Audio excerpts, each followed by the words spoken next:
Hi, everyone. I'm Spencer Gurley. I'm the host for this room, and just kind of, I know we were already talking about it, but just kind of like a few Clubhouse pointers. The share button at the bottom, which kind of looks like the two arrows going into each other, can be used to share directly on the app with the share Clubhouse button, and then also with other people who may be interested in the conversation. So please feel free to use that. Try and invite people that might be interested, and also post on the app itself to hopefully kind of get some traction going and, get people aware that this room is happening. Feel free to check out other people's bios and follow when appropriate, especially all of our moderators, panelists, and co-hosts. We encourage everyone in the audience to raise their digital hand, and we'll do our best to answer all the questions. For those that don't yet know Consuli, broadly, Consuli is a public benefit company with the mission to enable individuals to participate in the data economy. We do this by operating a marketplace for members where we become their agent and assemble patients' health records, labs, prescriptions, wearables, quality of life surveys, etc. Importantly, members receive Smart Match individualized offers from us for opportunities, including to participate in clinical trials and data trials. There's no cost to join our movement. You can learn more at consuli.net. Pinned to the top is a really important research study for sickle cell patients specifically. Consuli is pleased to share that it has teamed up with Sanguine Biosciences and Pfizer to support an important research study for patients living with sickle cell disease. If you or a loved one has been diagnosed with sickle cell disease and are over 18 and live in the US, you may qualify and help contribute directly to sickle cell disease research from home and be paid up to $1,300.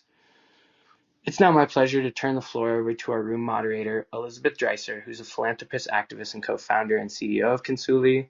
Elizabeth will be introducing the distinguished panelists and guests. Elizabeth, over to you. Thanks, Spencer, and thanks for all your help in making this event possible. Welcome. We're honored to host and facilitate this room. And we definitely want this to be interactive, so please engage in the chat, raise your digital hand. We'll get to everyone. As just a reminder, sometimes Clubhouse is a little glitchy, so if you get bounced out, just come back in and we'll get to you. Just a reminder too, and later on in the program, Spencer will pin a virtual public whiteboard where we're capturing all the core nuggets of discussion and aim to hold and bridge those on behalf of the many organizations and many advocates and patients participating in this discussion and future discussions. And it's really just designed to be a contribution to try and get things from dialogue to action. So, all right. It's my pleasure to introduce our panelists and guests. And first up is Michelle Nelson. Michelle is an international speaker and the CEO of Next Level Promotion. She is also a sickle cell advocate and co-creator of the Sickle Cell Foundation. I'm turning the mic to Michelle for her opening remarks, including touching on the core needs of the sickle cell community from her perspective. This is Elizabeth, and I'm done speaking for now. Hi, everyone. Thank you for having me. And I see that my darling little sister, Brianna, joined the room. So I'm super excited about that because, of course, as I mentioned last week, that she is actually the founder and CEO for Majority LLC. And her son actually went through the bone marrow transplant, as I mentioned on last week. And I'm just excited that she's here and she could share her story and, basically give her viewpoints. My mom had sickle cell anemia full blown, and that's the reason why I am such a huge advocate and why it's near and dear to my heart. She had SS, and of course, we all know that SS is the worst of the disease. And of course, I had to watch and see her go through so much, and because of that, I know the ins and outs, the many hospitalizations, the healthcare costs, and dealing with several disparities that we are seeing, across the globe, and the lack of education when it comes to sickle cell, disease, and not having the right tools and having the correct pain management and so forth. So these are the things that, I'm grateful that Elizabeth and Spencer and everybody else here on the platform are coming together and sharing and basically just pulling together to make a difference, bridging that gap.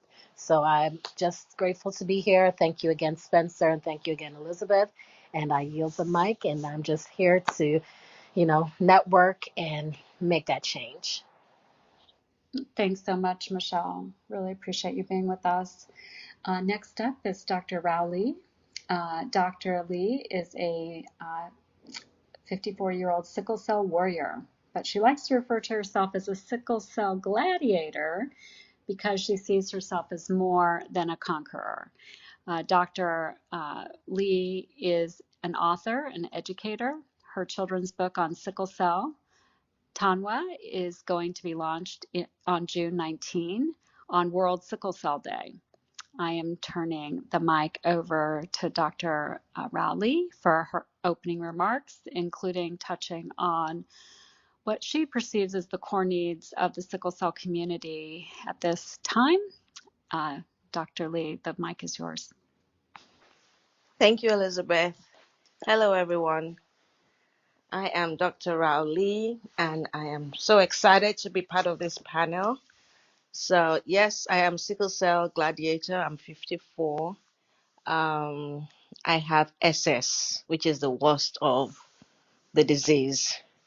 I have two beautiful daughters. I have a 22-year-old and a 26-year-old. Sickle cell has impacted my life. My parents discovered I had sickle cell when I was 2 years old, and I have gone through a lot with it. But like most warriors know, sickle cell affects us all differently. So I sometimes think I'm kind of fortunate because while I have it, I go through the pain, hospitalization, blood transfusion every 3 months. There was a time I had to do an ERCP surgery every 3 months, and I had 12 of those. I still consider myself lucky because my father was a medical doctor, and he kind of like taught me how to live with the condition without being dependent on very strong painkillers. And I think that was a good foundation for me because I mean, if I'm in hospital and I have to take, they tell you can take like morphine every 2 hours, I pace myself. And because, I mean, I have a job and I don't want to get addicted to, prescription pain meds. So I kind of do a lot of positive affirmation, mind over matter, just, use my mind to control my body. I've written a children's book about a story of a 5-year-old with sickle cell, and it's really my story. And I'm really excited about it because I'm going to officially launch it on World Sickle Cell Day. So yeah, thank you. I'm Dr. Rowley, and I yield the mic for now. Thank you. Thank you very much, Dr. Rowley. Just a quick follow-up, thinking about the core needs of the sickle cell community from your perspective. Would you weigh in on that in your opening remarks? Oh yeah, I did not. I was going to say that, but I forgot to mention that. I think what the community, sickle cell community needs as a whole is a lot of support and education, but not just within the community, but the whole world entirely, because there's a myth that sickle cell only affects Black people, but that's not entirely true. Arabs are affected, people in the Mediterranean are affected, some Hispanic people are affected. And there was a time I lived in the Middle East, and they actually had a whole hospital building in Bahrain dedicated to inherited blood disorder. That's what they called it. So it's a disease that more people know. I mean, more people need to know about it. They need to understand how it is inherited so that gradually, if it's possible, we can limit the spread of the disease. Yeah. Thank you.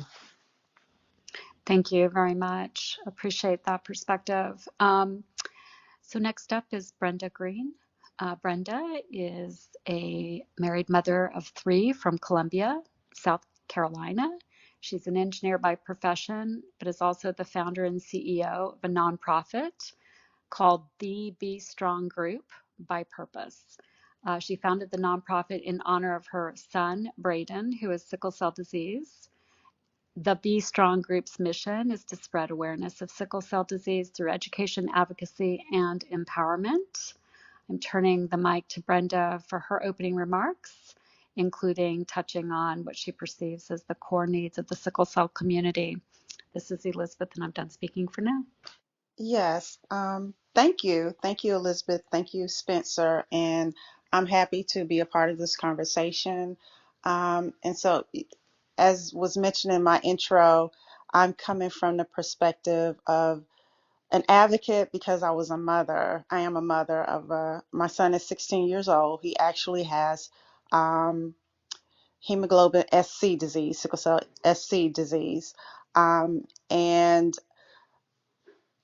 just watching him. So he was diagnosed at birth, and he's been seeing his hematologist since 3 months old.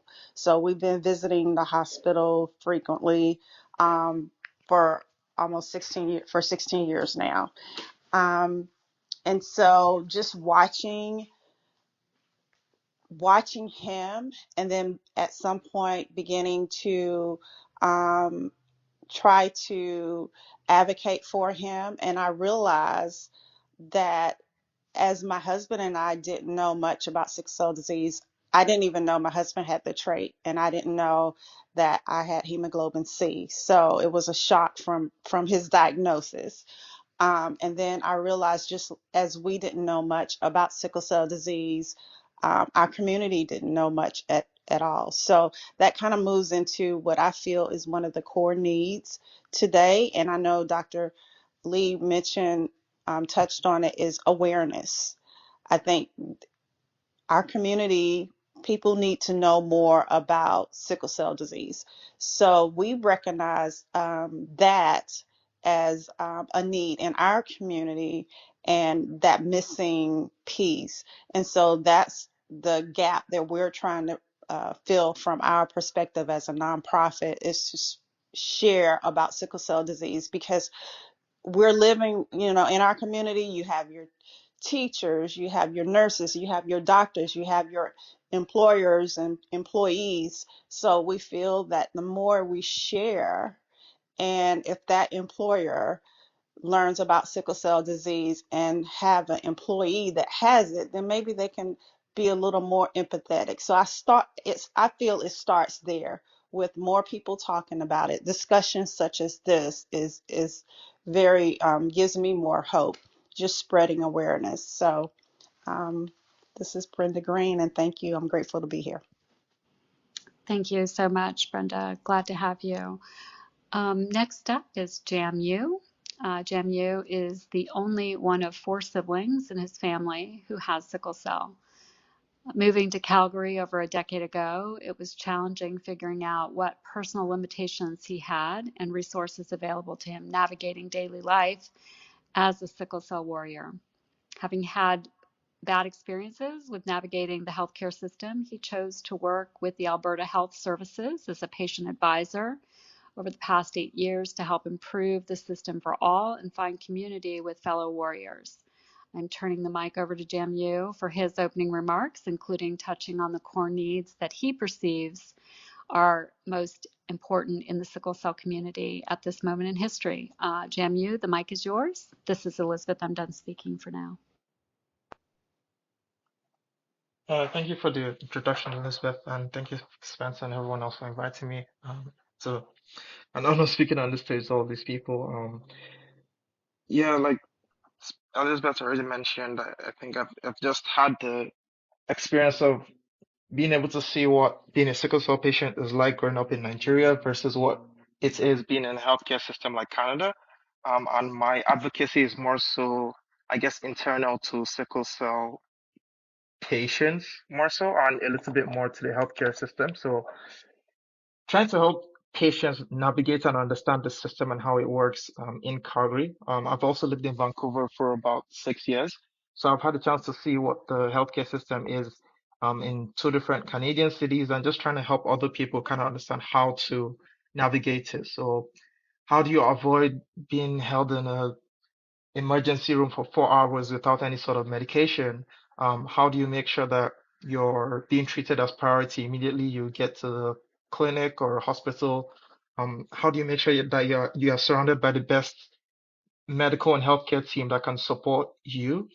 And then just outside of that, talking to other, because I'm SS, talking to other SS patients to understand our limitations, like what kind of physical activity can I do? How can I kind of push myself without getting to the point where I'm hindering my health? And how does that affect like your daily life in terms of work requirements? I'm a trained engineer, so how much can I push myself in terms of making sure that I can earn a living without stretching myself too thin, recognizing that I have sickle cell. So I think one thing I've always been very passionate about is like kind of trying to advocate to healthcare providers to help them understand what we go through as sickle cell patients so that they can better serve us. And, you know, my hematology team is very aware of, what I need as a patient, but externally, when I go to, for example, a random ER, they don't know what necessarily will help me, or how urgently I should be treated. So I think having lived here for a few years now, I understand the intricacies a little bit. For example, the flashcards that we have in Calgary that kind of gives us direct access to, immediate emergency care when we get to the hospital, and, little tidbits like that, things I'm passionate about sharing with the community. I'm Jami and I'm done speaking. Thank you. Thank you so much, Jamio. Appreciate that perspective and clearly important. Next up, I want to introduce Brianna Johnson. Brianna is the mother of a sickle cell warrior and is a sickle cell advocate, author, and CEO of Majority LLC. I'm turning the mic to Brianna for her opening remarks, including touching on the core needs of the sickle cell community from her perspective. This is Elizabeth, and I'm done speaking for now.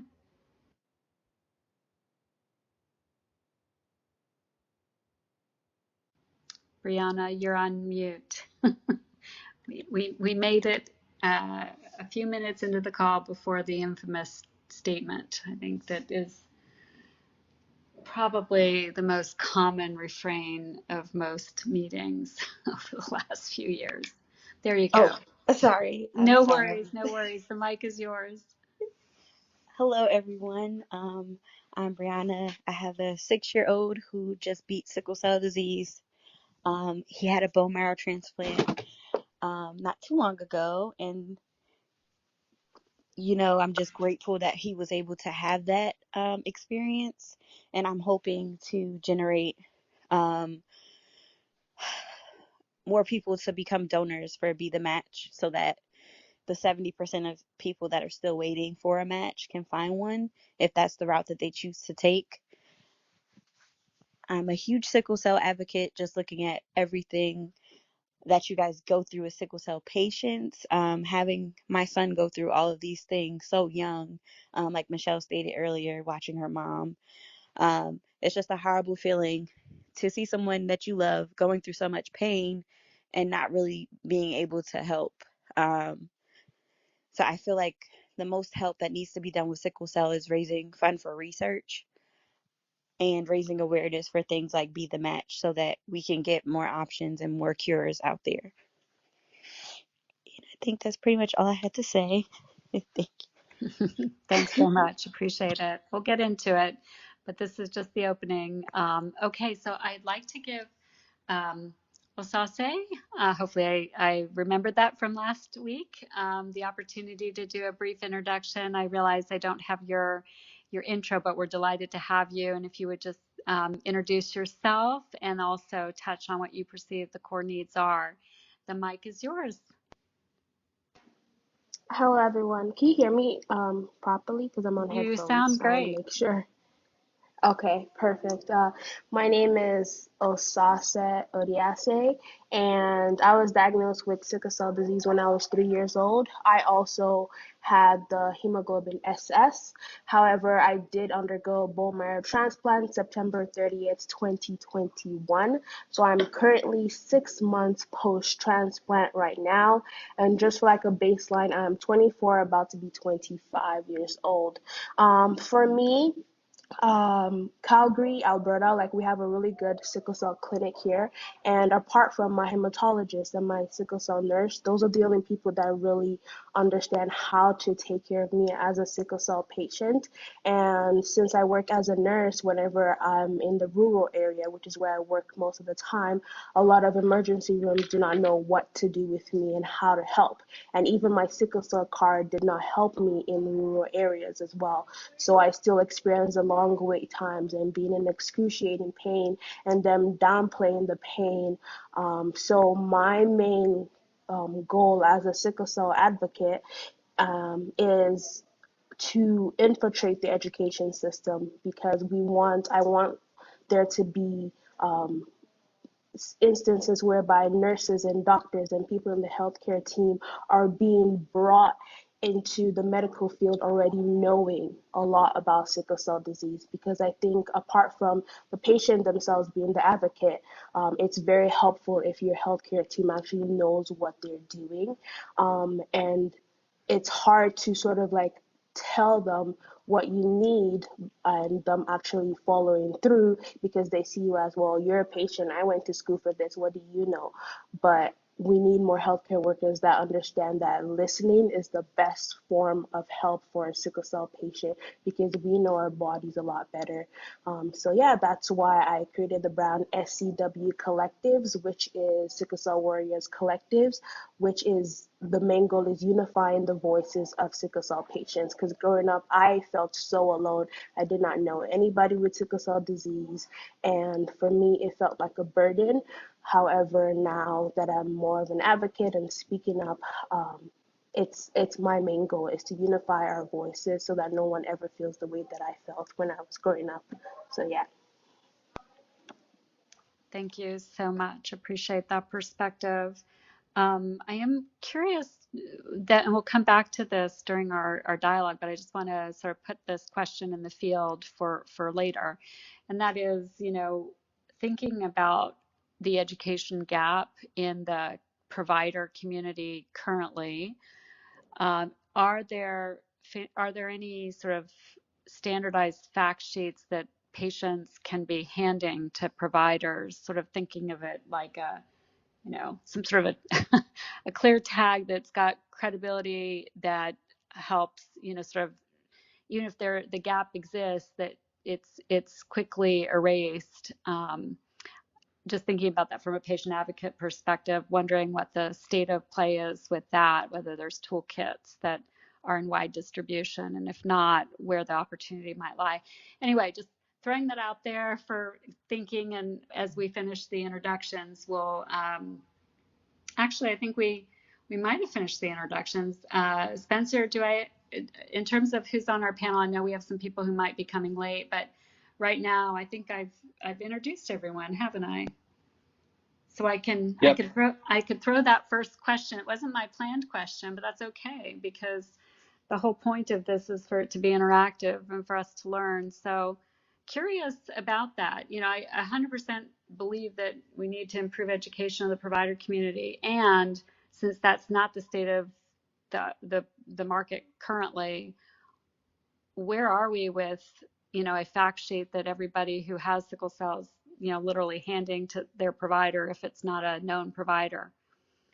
I'm going to Jam you, I'm asking you. I'm also, any other party who is working on this, maybe Michelle, Dr. Rao, not all at once though, but flash your mic. Can I call on you, Jam you? Will you share your perspective on that? Yes. Okay. Sorry, Elizabeth, please. Could you repeat the question one more time?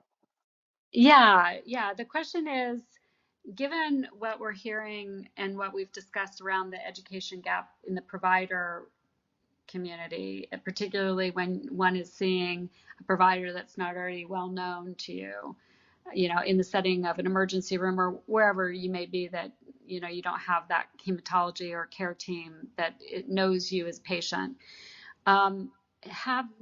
Is there a informational, almost like a cheat sheet to hand to a provider to help them quickly understand what you're dealing with? Just wondering if we have those types of tools. Yeah, so I think that there's several issues with this. The first thing is sometimes even families of patients don't fully understand what they go through enough or how to explain what's happening in their bodies to healthcare providers. And then having, I guess, something concise enough that when a patient is going through difficulty, that we're able to quickly pass that information on to healthcare providers, like, hey, this is what needs to happen immediately in order to relieve this person of pain. So one thing that, Osaze touched on it a little bit earlier was we have these small cards in Calgary where it gives you like a summary of treatment plan that's suggested, that's individualized per patient. And we're trying to spread awareness about this, at least for sickle cell patients, so that each time you're going to an emergency room, you have a little bit of a summary of information that can easily be provided to providers to say, hey, I need this much amount of pain medication administered immediately. IV is typically the next step, and I need to provide it like a bed space, etc., etc. This is all before you even get the actual review from a hematologist or a doctor, which is in the Canadian system is a requirement. So helping, I guess, healthcare providers understand using whatever quick information we have that's quote unquote officially stamped from hospitals will give them a little bit more comfort for them to be able to administer care to patients without feeling like they're going to get in some sort of trouble for bypassing some of the steps that causes delay in the healthcare system. And I guess also education. So I know that, like we had mentioned, our healthcare team in Calgary is actually the hematology team in Calgary is really good in that they're trying to help us with creating workshops for nurses, like emergency room nurses especially, to educate them on, okay, what is a sickle cell patient going through? How can we help them immediately? How can we make sure we're picking up on the signs of what needs to be done immediately? Um, in Canada, things like Bill C-255 recognizing like Sickle Cell Awareness Day and Thalassemia Awareness Day were only just passed last year in 2021. So we're getting there. We're getting there in terms of spreading the awareness, but discussions like this need to happen more often, so that we can help kind of push that voice out and let people know that, hey, this is a disease that's pretty significant. And these are the steps we need to be taking to help kind of alleviate the pain that's being caused.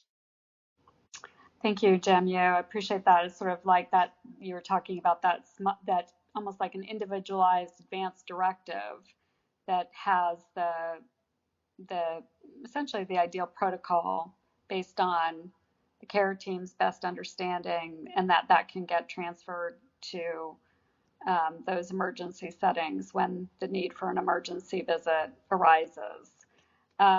Dr. Rao, I would love to hear your perspective. Also, everybody on the panel, just as to this issue, recognizing that yes, infiltrating the medical educational structure important, and what are patients getting right now, and how can that be improved? Dr. Rao, the mic is yours. Okay, thank you, Elizabeth.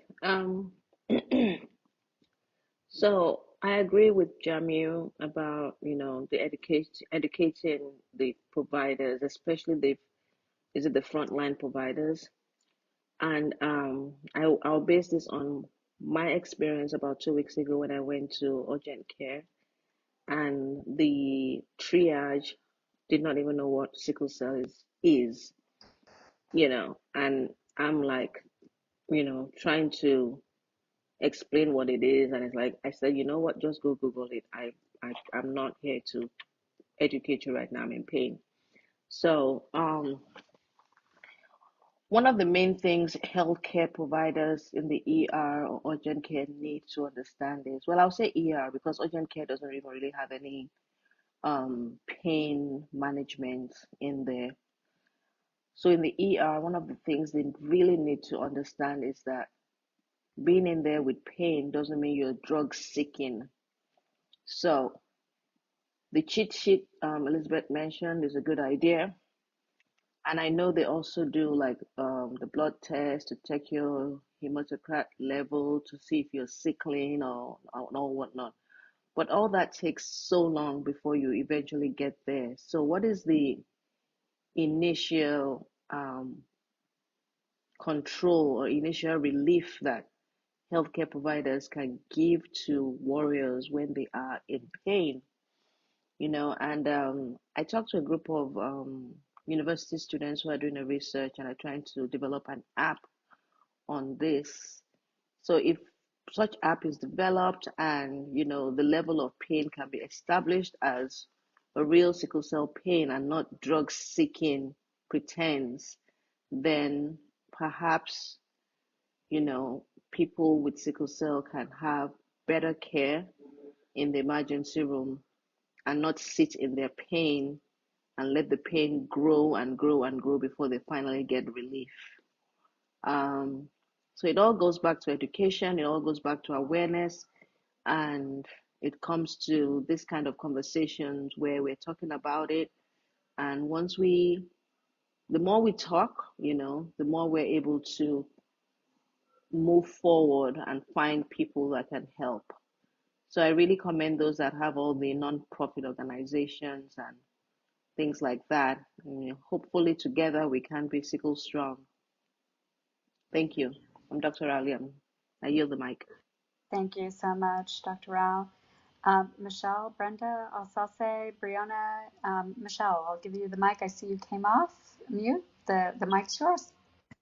Yes, I totally agree with Dr. Lee, and I know JMU, he mentioned, um, the care that they receive in Canada, and I believe Osese, I'm not going to butcher the name. I apologize. I know last week she did mention similar information that was given about the care and having a great care team. So that's the issue that we have right now. One in the underserved areas and throughout the U.S. is that it's not as effective as it is in Canada. And that's the sad part. My aunt originally, Ontario, and visited, and the system there is so much better as far as what you get with the assistance from the government as well when it comes to the healthcare services. So it's a huge difference. And, the checklist that when you do the comparison, you get more resources in Canada than you do here in the United States. And that's the sad part about it. And, it is true, as Dr. Lee mentioned, as far as the educational purpose of it, and the point that was referenced on last week, just to reiterate, is that half the time when you go into these hospitals and then, people are asking you, well, what is sickle cell? And, I remember even last week, someone said, well, when did you get it or how did you contract it? And these are the things that set people back in their mindset, especially when you're already going through, this huge crisis, and then you have to deal with the ignorance that you're faced with. And, that's the battle that we're having to break through and to conquer, as advocates and as warriors, and as, Dr. Lee mentioned, as a gladiator, because, we have to educate, educate, educate. I can't even stress that anymore. That's what's lacking. And even to get the funding for the care that's needed, that's necessary for us to break through with, so many different things, the insurance barriers, like the list goes on and on. So that's my point of view on it. Is the education, the insurance, and just the lack of aid, within the United States. Thank you so much, Michelle. Really appreciate that perspective. Brianna Alsace, Brenda. Brianna, yes, I see you flash your mic. The mic is yours. I would just have to agree with Michelle. I've definitely got that question in going to the emergency room with my son. But my fear is, what happened if he had, been a little older with sickle cell and had a stroke and was unable to talk and to communicate and educate the doctors. I feel as though that the doctors and medical staff need to have a class on sickle cell disease and other diseases like lupus or, that aren't, um, that these doctors and medical staff are not really educated on unless they have someone that they've had personal experience with or a previous patient, because that question comes up so often. And I really don't feel like the patients should have to educate the doctors when they are the ones that are supposed to be the professionals. I think it's unfair to have to educate someone when you are in pain or when you are upset and it might be hard for you to speak. So I feel like the doctors and the staff should be more educated. There should be like a mandatory class that everyone has to take. I don't know, with graduating medical school or something like that on sickle cell or uncommon diseases, just so that they could, so that the patients don't have to be put in these situations to describe what they're going through all the time. Absolutely. Very much appreciate that and completely understand it. Alsace, Brenda, thoughts on this topic? Alsace? Yes, I agree with everyone who's spoken. The thing about having a sickle cell card and it not working is that because there's lack of education, the healthcare providers don't have that pep in their step and that urgency, sense of urgency, because they don't even know about the disease. Because with nursing school, we have yearly educations, we have monthly educations, and they make it mandatory. So if they make sickle cell like that, whereby it becomes either like yearly or monthly mandatory education sessions that nurses and doctors, people in the healthcare team have to attend, that way they know the form of urgency that needs to be placed behind having sickle cell disease. And like I feel like that's the main point, because we have things like the patient's chart we look at. If we've never seen it before, we're going to go in a system called Netcare.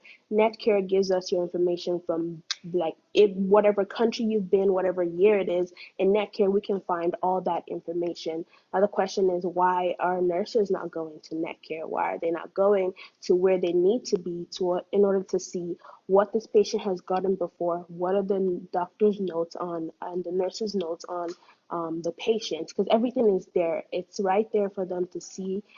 They just don't have that urgency to go look at it because they're like, this is probably a drug seeker. We're not going to waste our time, because nurses don't like to waste their time. So if they feel something is not urgent, some of them just, they don't do the duty that they signed up to do, which is advocate or go an extra mile to see, okay, how can I help this patient?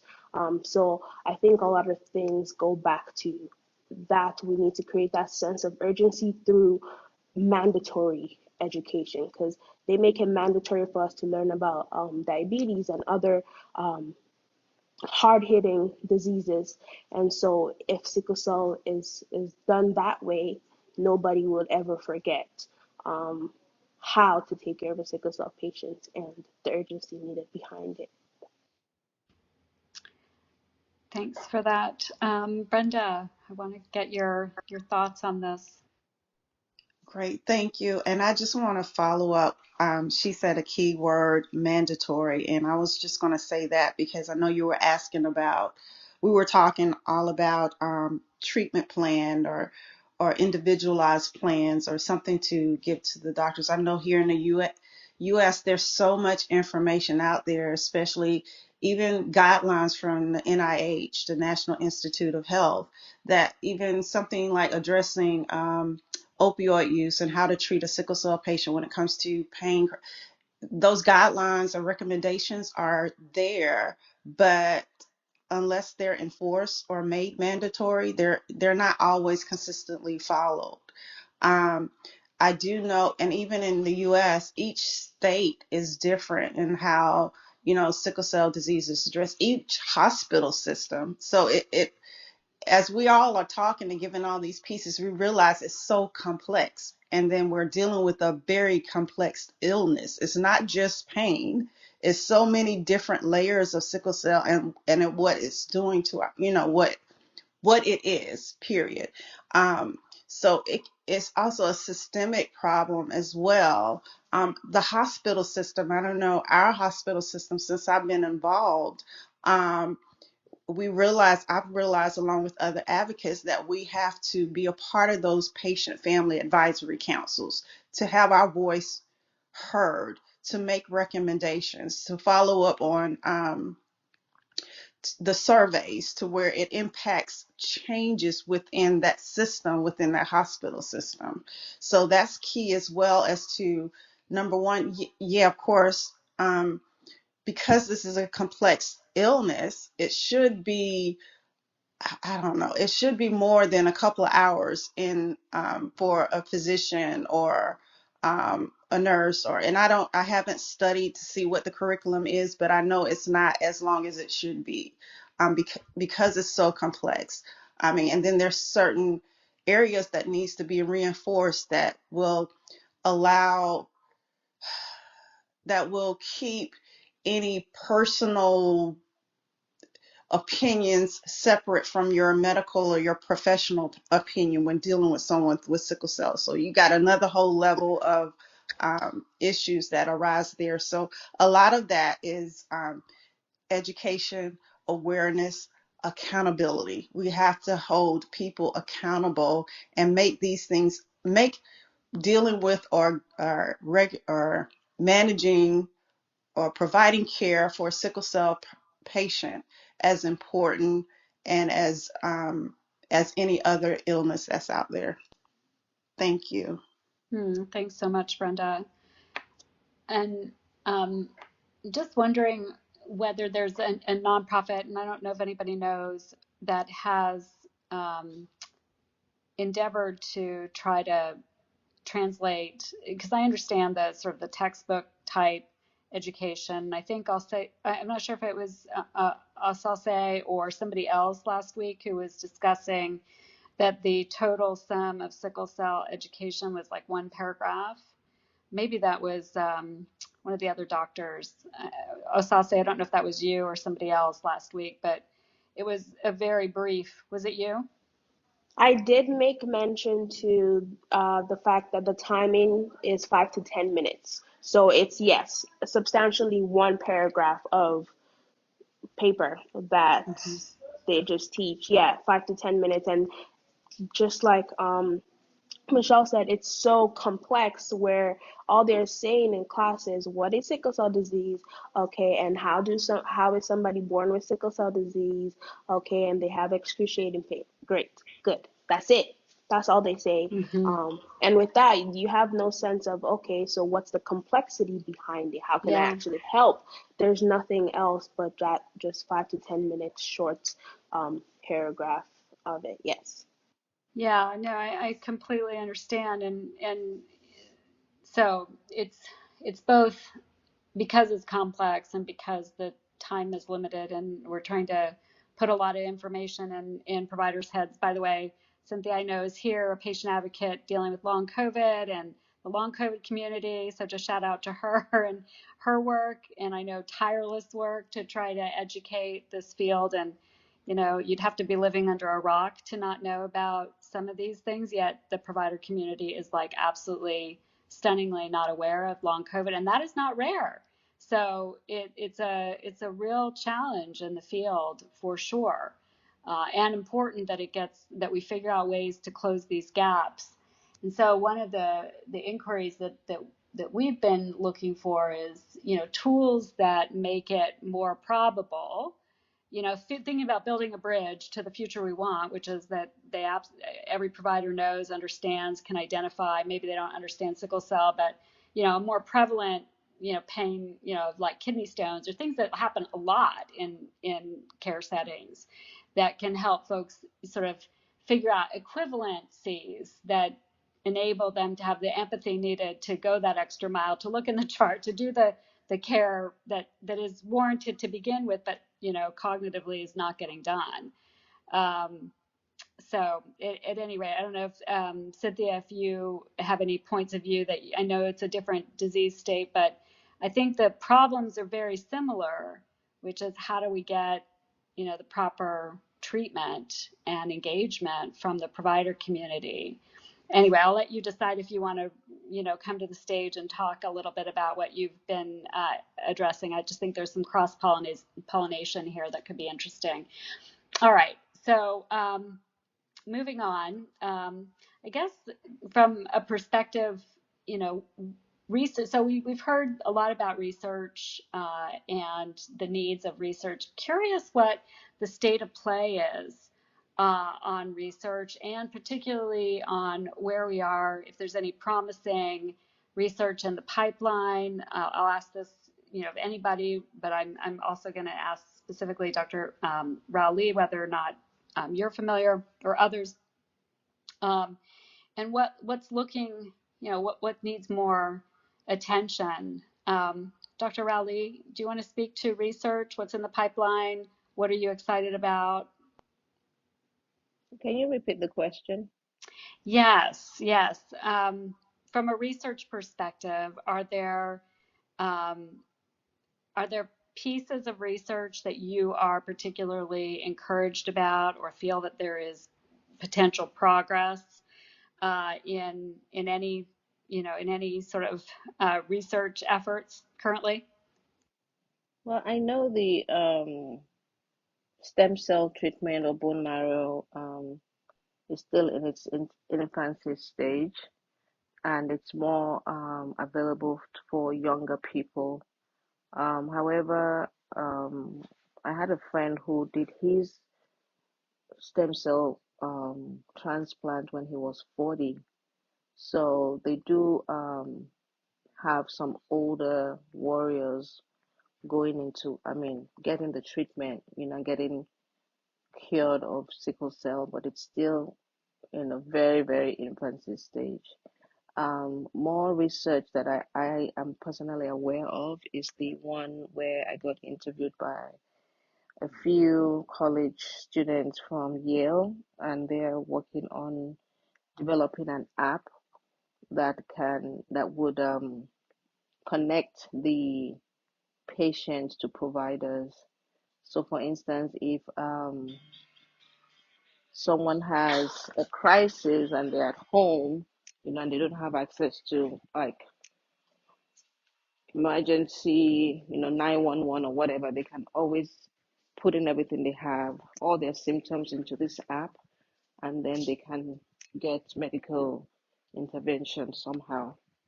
So, there's quite a few research. I'm actually also taking a new medication called Oxbryta, and I know it's still it was just recently approved by the FDA. I heard about it about 3 years ago when I was in the Middle East, but it wasn't approved then in America. But now it's approved, and my hematologist, well, I actually had to change my hematologist because I had an issue with health insurance and hospitals where I had to get blood transfusion, but my health insurance was not being accepted by the hospital I was using at that time. So I changed my hematologist, which ended up being a good thing because this hematologist put me on this medicine called Oxbryta.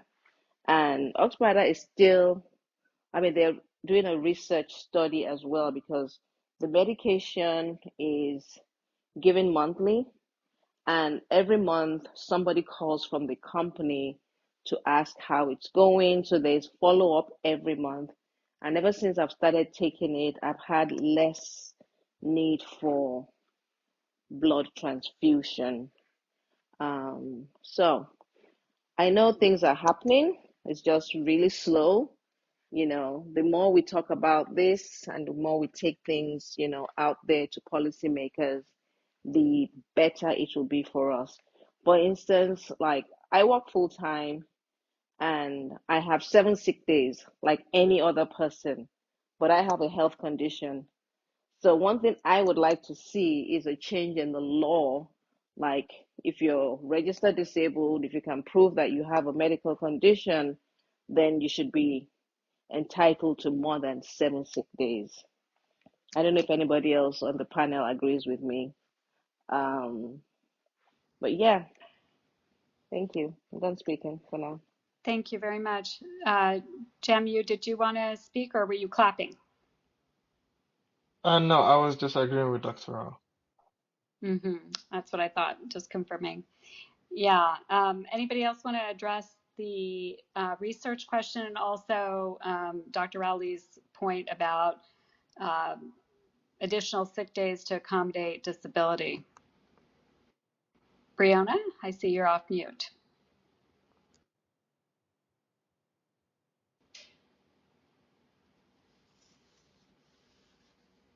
Brianna, were you able to, I saw you were able to come off mute. Does anybody else want to weigh in on these items?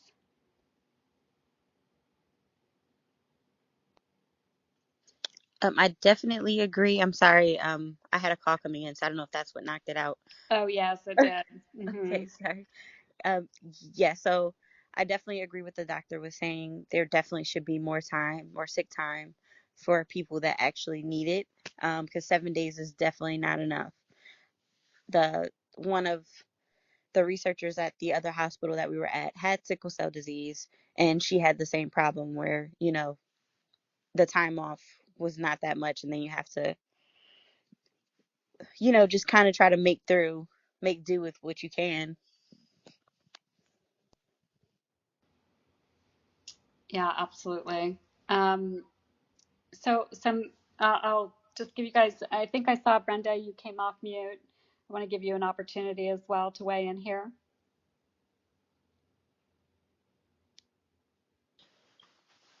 Okay. Well, I just wanted to say I agree, especially with the time. That's one thing, time off work. Um, I know even as a caregiver of a child with sickle cell disease, and he's been hospitalized numerous times. I'm fortunate for my employer because they are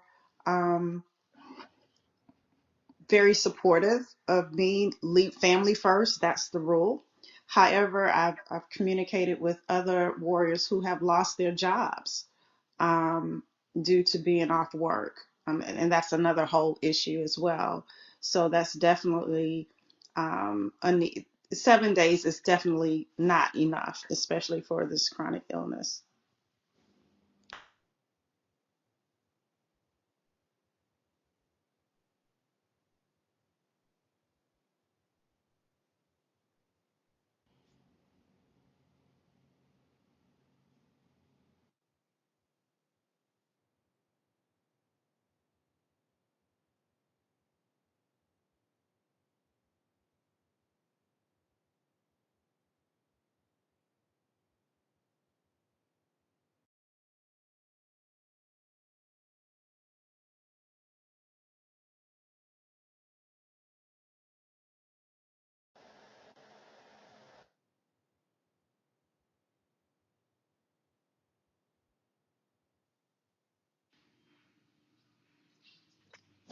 Can people hear me?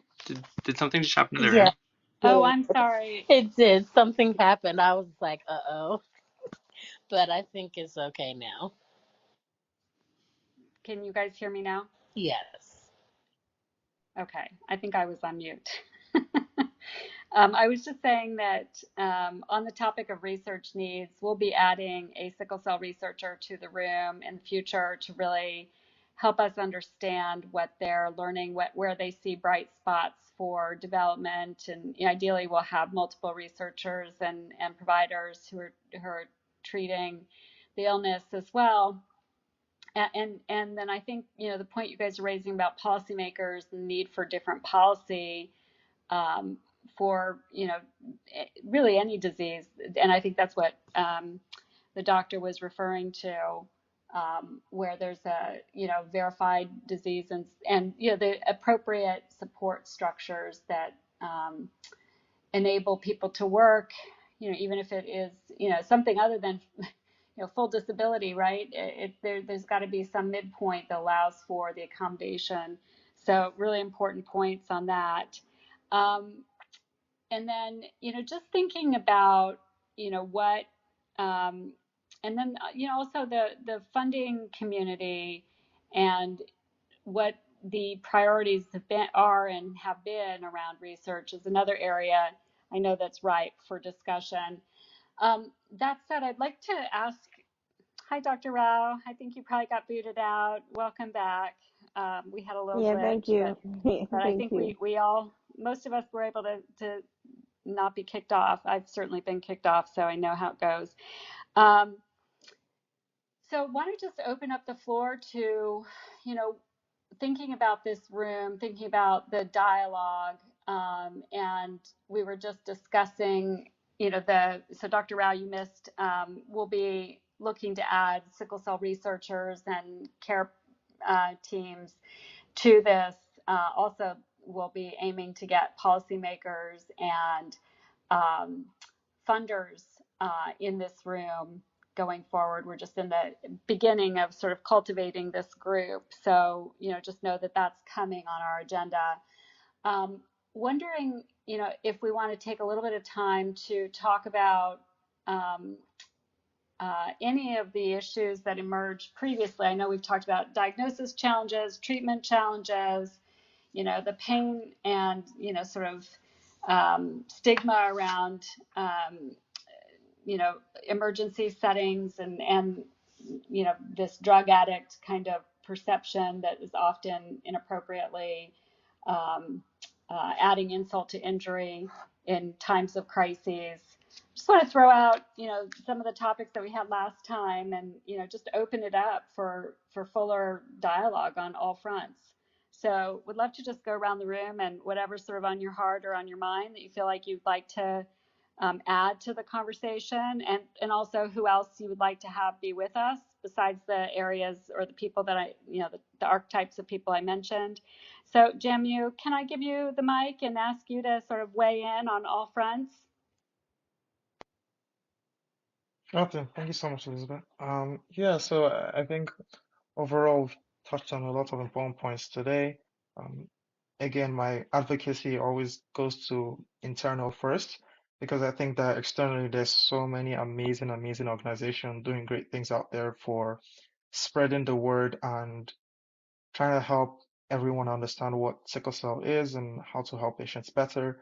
My advocacy continues to be focused on improving the lives of sickle cell patients, either career-wise or navigating systems internally, and how to go about that. So thank you so much for having me in this space. I'm done talking. Thanks so much, Jamu. Michelle, I'd love to turn the mic to you next. Sure, thank you, Elizabeth. So for me, in my walk, my journey, I am a firm believer in to prevent is better than curing. And as Jim, you said, just continue to educate, and ensuring that those that, have sickle cell, that they have the care that they absolutely need. And in the beginning stages, what we need to do is educate our youth, educate our communities about the sickle cell disease and what they can do to either A, prevent themselves from having a child with sickle cell disease. As I said, I'm a huge supporter of prevention opposed to, when it comes to a cure.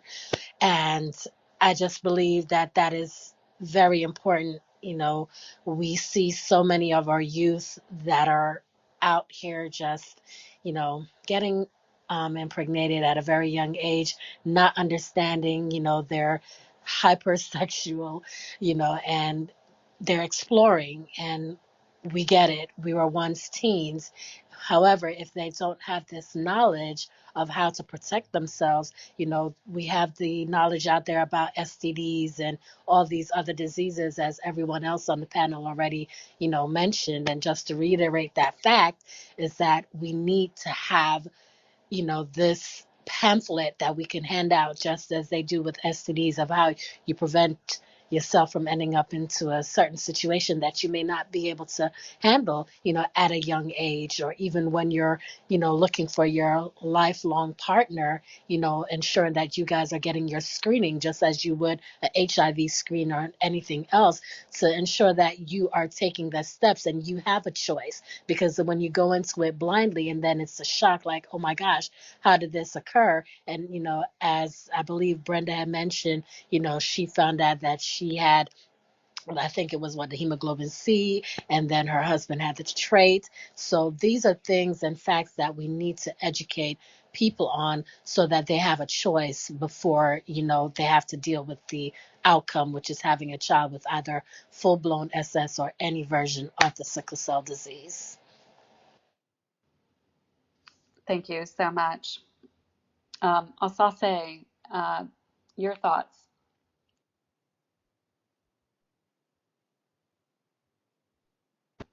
Okay, we'll come. Oh, there you are. I'm sorry. Sorry.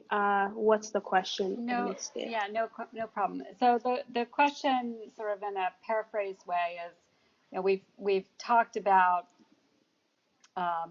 everything from diagnosis challenges, treatment challenges, pain management challenges, prevention, research, and cures that are needed, educating individuals, and then educating the provider and care community. So those are sort of some of the thematics that have emerged. Thinking about, and my system just died. Can you guys hear me? Yes, I can hear you. Okay. Yes. I just got a black screen on my phone. I'm like, no, I have plenty of battery, but that's not the look we want.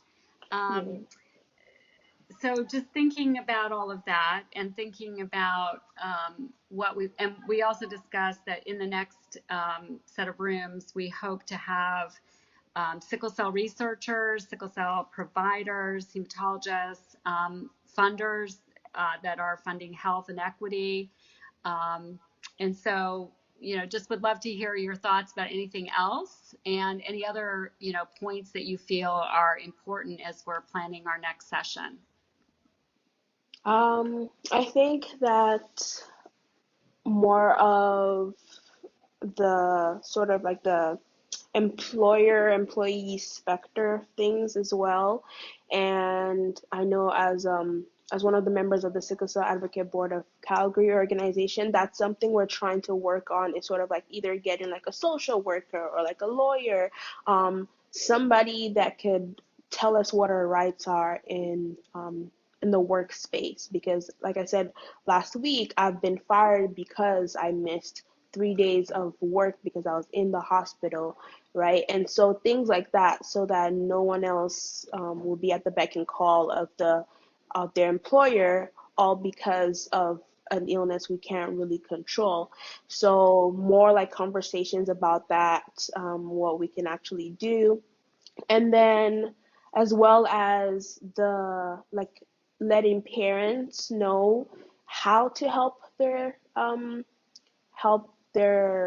either their child or loved ones with sickle cell disease, and also like new parents, their options, like teaching them about their options, because having a child with sickle cell disease is not, it's not the end all be all, it's not the end of the world, but it is very difficult and very expensive. So sort of like education on what to expect, and the resources on how to help them, and also talking about like newborn screening, because that's also an option, and just knowing your genotype before you follow through with either having kids or getting married. So more conversations like that would be great as well. Great additions. Thank you for catching those as well. I know we touched on them, but great to have those firmly on the agenda for next time. Brianna, love to turn the mic to you for the same question. Okay. Hello. Wow. It's just a lot. Great conversation going on. Um, there's so much too. Even with the employees giving us more time, I've also been as a parent, a caretaker, fired because of care for my child. And at the time, I was eligible for FMLA, but they found a loophole around it and fired me for something. And I was off work, and I came in. I was working at Amazon at the time. I walked into the building, and when I was walking out on my lunch break, the alarm sounded about a minute after I walked out.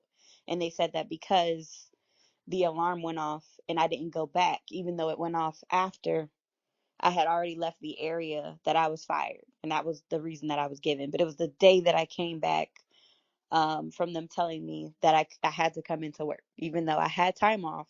I had an FMLA, and my son was in critical condition at the time, and he was being transported to New York. So I feel like these employers, they find loopholes, even if you do have the time um, to get off, because at the end of the day, they just want you to be there and to work. They really don't care about, I mean, not all employers, because someone else stated that their employer did care. But the majority of them, I feel like they're running a business and they want to just make money. And as far as what Michelle was saying, I think that's a great idea. I would love for there to be some type of um, incorporation of education, maybe even in high school, or something like that, a class on it in sex ed, or I mean health ed, whatever you call it, where they're teaching them these things so they can learn about that as well. And I think that's all that I had to say. Thank you. Thank you, Brianna. Brenda, the mic is yours. Same question. Okay, thank you. Everybody's given such good information, and the conversation has been so good so far. And I look forward to. I think you mentioned the providers and hematologists and funders, and I think that's a good point about employers or HR, someone in to talk, and to have that conversation, at least set up an environment where you may have those groups represented and they can hear the other side from the patient perspective or the caregiver perspective as well. But it all stems from education, um, education on multiple levels through multiple people. So um, yeah, I'm happy to be a part of this group, to have future good conversations that we can help our sickle cell warriors. Thank you so much, Brenda. And I know our team is busily updating the public virtual whiteboard that includes all these great suggestions. And uh, yeah, we're literally curating the panels for the future to add to the panel that we have. Dr. Rao Lee, would love to turn the mic to you for your commentary on this front. Okay, I would like to come in from the angle of empowering sickle cell warriors. You know, I always like quotes like, if it's meant to be, it's up to me. You know, if I think I can or I can't, either way, I'm right. You know, so if warriors are given the power of the mind, you know, to realize, okay, yes, we could have pain in our body, but your mind is such a strong machine that, you know, it can help you overcome a crisis, or it can help you push away a crisis. You know, definitely, we look at the kind of triggers our body has and all that. We do the right things, hydrate ourselves, take our medication, you know, make sure we're not excessively cold and stuff like that. But just by the power of the mind, you know, so many things can happen. You can say to a mountain, be thou removed, and be thou cast into the sea. and if you have no doubt in your mind. So for me, that's the angle I've used. I mean, that's what I was kind of like brought up with, where my mind is so strong and I'm able to like heal myself, by prayer, meditation, and stuff like that. So I would like, as an advocate, I would like to, empower warriors to be more, strong in their mind. Thank you. I'm done speaking. Thank you, Dr. Rowley, for that perspective as well. So I really want to say that I feel like in the last couple of meetings, because we've really only done this a few times, we've touched on so many pieces, and it feels like now we can kind of curate the container for this conversation to include these various edges. And, you know, we'll be definitely adding the idea of the employer group, like maybe even somebody from the Chamber of Commerce, or, a healthcare, or excuse me, a HR lawyer from the U.S. and Canada. I mean, there's some really interesting ideas that emerged in this, as well as the provider community that is looking at all the other facets that we've already discussed. So I just want to say thank you to the panel, to the audience. And also, I assume, I don't think we have anybody who's raised their digital hand to ask a question, but I guess I should just say, if you want to do that, if you have you have a comment or you want to add something to this for the future meeting, please raise your digital hand. Cynthia, I don't know if you're able to do that. I was hoping we might hear a few words from you, but I also don't want to put you on the spot if you're just listening in and having a quiet night. I know you're a couple hours, well, I think you're on Central Time if memory serves me correctly. So anyway, if I don't see your digital hand, I'll just proceed. So deep thanks to everybody. Great discussion. Again, I want to just strongly thank Spencer and Glynis for helping make this possible. Also, if you have recommendations specific, like wish lists of people that you'd like to have with us in this conversation, back channel Spencer with, if there's like a, really great doctor, that's renowned that you'd like to have be on this panel, and or researcher or any such person. We're wide open to suggestions and want to make sure that we glean ideas from all of you. And I'm going to turn it back to Spencer for some final thoughts and announcements. And Spencer, the mic is yours. Thanks, Elizabeth. Cynthia, I saw your hand was raised, but I wasn't able to bring you up to the stage. I don't know if Clubhouse is just glitching out on that front, but if you want to just type it in the chat, because it doesn't appear to be working, I'm just gonna close out the room. So actually, Spencer, do me a favor. Make me a moderator, and I'll see if I can add Cynthia really quick. I'd love to get her thoughts because we have a few minutes, I think, to do that. Let me see if I can add you. So Cynthia, do you want to raise your digital hand again? And let's see if I can somehow do the magic. Oh, there you are. Okay. And, yeah, why aren't we able to add you? Oh, maybe do we have to wave? Is that what we have to do? Does anybody know? I think the system is glitching all across the platform, so not sure. I know Elizabeth's no longer even in the room anymore.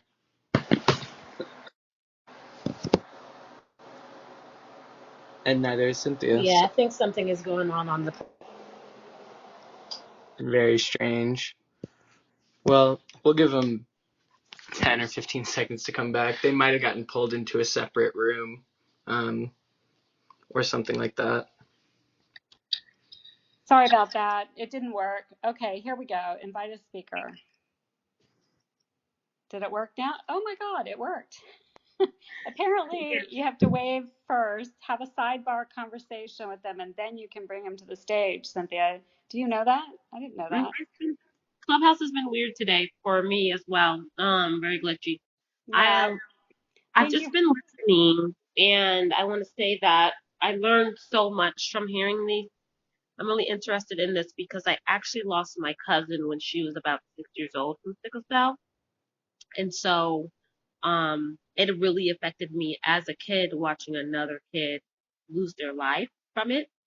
And hearing the stories of other moms on here and other people on here about their hurdles, it so parallels my experience with long COVID. And it sounds like a lot of these fixes, like with education, educating providers, and being able to fight your employers for your rights, or even able to fight medical staff for your rights, all sound like, the same song and dance that we hear with other chronic illnesses and, of course, long COVID. So I'm really hoping that, with what I've been doing with long COVID concerning fixing some of these loopholes and talking to members of Congress, that I will be able to bring up sickle cell in these conversations. While we're doing one, we might as well do both. I don't see why we can't do both at the same time. It disproportionately affects women of color, especially, on both ends. So I just really appreciate everyone here that shared their experiences, because I was really able to learn a lot and start to think about some solutions going forward. And that's Thank you. Betsy. Thanks so much, Cynthia. Really glad to have you here and appreciate your perspective. And for those that don't know, Cynthia has been just tirelessly and, also with incredible fatigue. And, I won't tell her story, that's for her to tell, but the things that she's done for this new emerging chronic disease category of long COVID, which is truly debilitating for so many people. It's remarkable, particularly given that she's also very disabled right now with this. So hat off to Cynthia for all you're doing, and to the whole panel. I know you guys are all dealing with being warriors or champions of warriors, and parents and siblings and the like. Okay, Spencer, I really am turning it back to you now. Well, in closing, hi everyone, I'm Spencer. I'm ambassador at Consuli and host for this room. A couple of last announcements. In addition to this room, we also host a long COVID room and a clinical trials room and a data dignity room. So follow the club, see what other rooms we're hosting. You can find us at consuli.net. For direct questions, comments, and feedbacks, you can find my email on my profile, or you can back channel me. I'm pretty responsive, so I'd really like to hear from you guys if you guys have ideas for like the next conversation, if you have people that you want me to reach out to, or ways to bring attention to the study at the top as well. It's a super important research study for sickle cell patients, and we've teamed with Sanguine and Pfizer to bring this to people living with sickle cell disease. So if you know someone or a community that's US based, over 18, and they qualify, they can earn up to $1,300 for an at-home study. For those of you that don't know Consuli, broadly, Consuli is a public benefit company with a mission to enable individuals to participate in the data economy. We do this by operating a marketplace where we become members' agents and assemble their patient records, labs, prescriptions, wearables, quality of life surveys, etc. Importantly, members receive smart match individualized offers from us for opportunities, including to participate in clinical trials and data trials. If you want to join, you can look us up. That's consuli.net. There's no cost for anyone to join the movement. So next discussion is going to be on April 28th at the same time. Hopefully we'll see you all there. I'm going to play some music just so that people can kind of look around other people's bios.